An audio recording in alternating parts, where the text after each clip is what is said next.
ఇది అసలు మనలో ఉన్నట్టు మనకు అర్థం కాదు, కానీ ఇది మన మీద ఖచ్చితంగా పనిచేసిద్ది. మన ఆధ్యాత్మిక జీవితానికి ఇదొక గుంట నక్క. మన భౌతికంగా మనం అభివృద్ధి చెందకుండా ఉండటానికి కూడా ఈ సోమరితనం అనేది ఒక గుంట నక్క. నేను చెప్పిన ఈ మాట ఎంతమందికి అర్థమైంది? మన ఆధ్యాత్మిక ప్రపంచంలో, అంటే మన ఆత్మీయ జీవితానికి సంబంధించి ఇది చెరుపు చేసిద్ది. మన భౌతికంగా అభివృద్ధి చెందకుండా ఉండటానికి కూడా ఇది చెరుపు చేసిద్ది. సింపుల్గా మీకు ఒక మాట చెప్తాను నేను. మానవ జాతిలో మొట్టమొదట పాపం ప్రవేశించడానికి గల కారణం ఏంటి? చాలా కారణాలు చెప్పొచ్చు. మనిషి దేవుని ప్రేమను శంకించాడు, అనుమానించాడు, దేవుని ప్రేమను నమ్మలేదు అనేది ఒకటి, సందేహించాడు, అనుమానించాడు అనేది ఒకటి. అందుకే కదా. రెండవది, నిజం కంటే అబద్ధాన్ని నమ్మటం.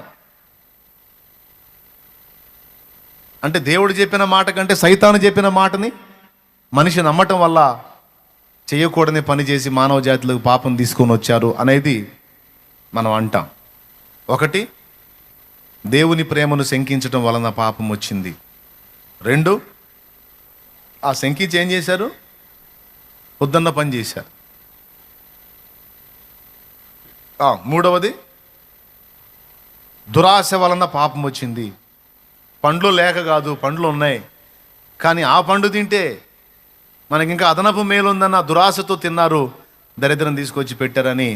అసలు మానవ జాతిలో పాపం ప్రవేశించడానికి గల కారణాలు వెతికితే అనేక కారణాలు కనపడతాయి. వాటిలో ఒకటి దేవుని ప్రేమను శంకించటం, రెండవది అబద్ధాన్ని నమ్మటం, మూడవది దురాశకు గురి కావటం అని ఇలా చెప్పుకుంటూ పోవచ్చు.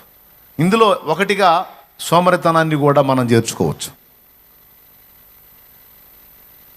సోమరితనం అంటే ఖాళీగా ఉండటం, కష్టపడకపోవటం అని చెప్పొచ్చు. ఇప్పుడు దేవుడు ఆదాము హవ్వలను నిర్మించి ఏదెనులో తోట వేసి తోటలో ఉంచాడు వాళ్ళని. తోటలో ఉంచి వాళ్ళకి ఏం చెప్పాడు? ఆదాముకి ఏం చెప్పాడు? తోటను సేద్యపరచమని చెప్పాడు. ఏం చెప్పాడు? తోట వేసింది ఎవరు? దేవుడైన యెహోవా. సేద్యపరచమని చెప్పి పని అప్పగించింది ఎవరికి? ఆదాముకి. ఆదాముకి చెప్పాడా? ఆదాముకి సాటి అయిన సహాయం హవ్వకు కూడా చెప్పాడా? ఇద్దరికి. ఆదాము పని చేయాలి, ఆదాముకు సహాయముగా హవ్వ కూడా పని చేయాలి. బాగా వినండి. కానీ ఇక్కడ మనం గమనిస్తే ఆదామే పని చేస్తున్నాడు కానీ హవ్వ పని చేయటల్లా.